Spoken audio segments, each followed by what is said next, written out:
Manipur BJP na lusingba lengak lerakpa ahan ba sahi mangagi tam loikiduna anisuba tam laklabani double engine hainariba sarkar asina miyamda apaba lengak piribra haibasi punamakna kupna yenglibani lusingba kharana chinda panglawda lawraga Manipur chawkhatle haiba yaba natte adubu India today na sathakiba survey amagi matungina Manipur na apikba rise singi oina thangna na chahi ahum haibadi English ngani kun lisingani kun mathoi amasung lisingani kunithoi da khwaidagi overall improve oiraba rise singi oina ahan ba mana phangkiba asina taklibadi Manipur maninglomdadi handre haiba yare Survey asi Kanglup Taranithoi haibadi economy, infrastructure, agriculture, health, education, law and order, governance, inclusive development, entrepreneurship, tourism, environment amadi cleanliness da parameter kaya khaidoktuna pangthokkibani. English singani kunithoi the best performing big state overall da Tamil Nadu amadi best performing small state overall da Goa ta kibani.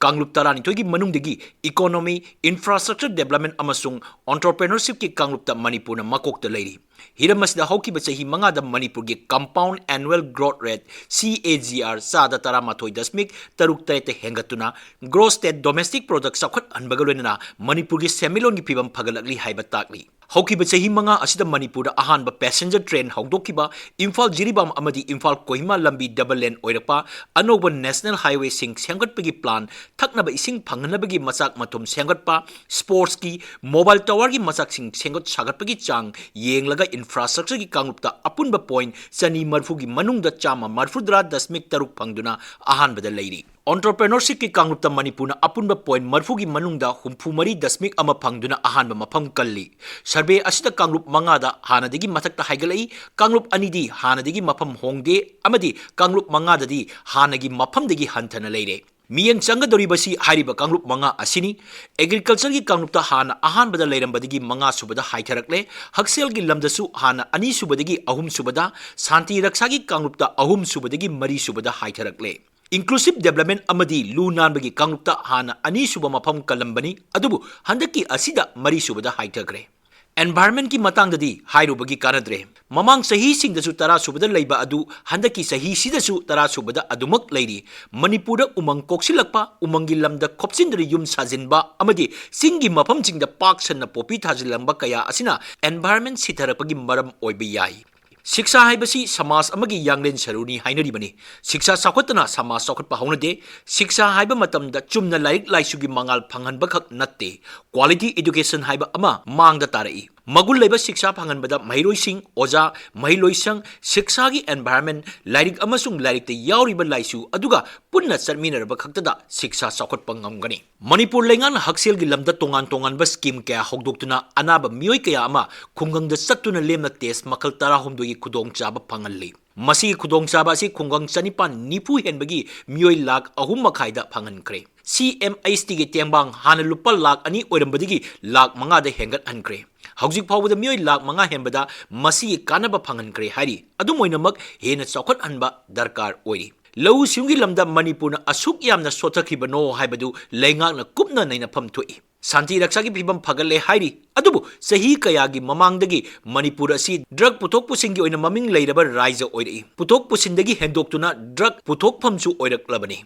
Matang aswaidani Mukhyamantri na lamdam asigi naharo singbu nisagi ipaktagi chingkhanaba haiduna akanba singnaba amaga loinana mayai kaba nisagi mayokta lanjang matang changsinba haurakibadu war on drugs haina mingthondura changsilakkiba mission amagi makhada khongjang changchingba hauki makha tarakpa oina war on drugs 2.0 hogdoktuna anti narcotic task force semduna akanba langjang changsinbadagi haujik phawbada chawrangna drug ka mari leinaba case lisingama chatruk humbudra mari lokhatkre mioi lising ani chama supna mari phagatkhre adubu luribadi drug ka mari leinaba casingi conviction pibagi chang nemba asini masigi maram kaya ama leirambadi yai haibabu miyamna di penade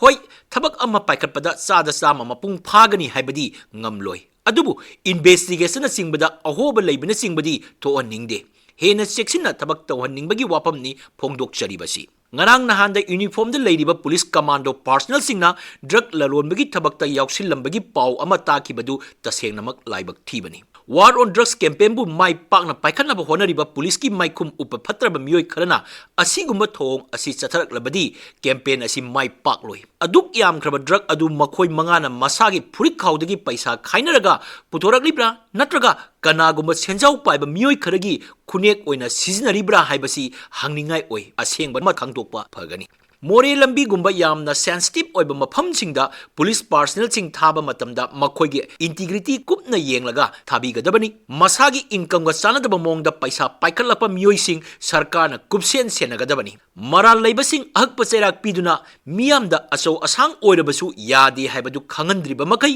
manipurgi law and order kanglupta makhatana haitharakhigani amabu oire mukhyamantri n biren lusing lebe lengak asina kanna honabadigi manipur hiram kayada sokhatbagi mami tare habasi handaki survey asina bharat khakta natana malemda khangan bangamle masidi manipur miyangi oina yamna chokthok chaningai manipur khwaidigi chokhatpa raija oire haibamakti natri improve oire hanadagi hena hiram kharada phibam phagatle haibani sota hauriba hiram khara asidasu hena kanna honaduna khwaidagi phaba amadi chokhatpa raija ma oibagi thak adu yauhansi masigidamak chokhatpagi lambi khurau thangliba laina puraba tilsing khandok tuna mangan kiba darkar oi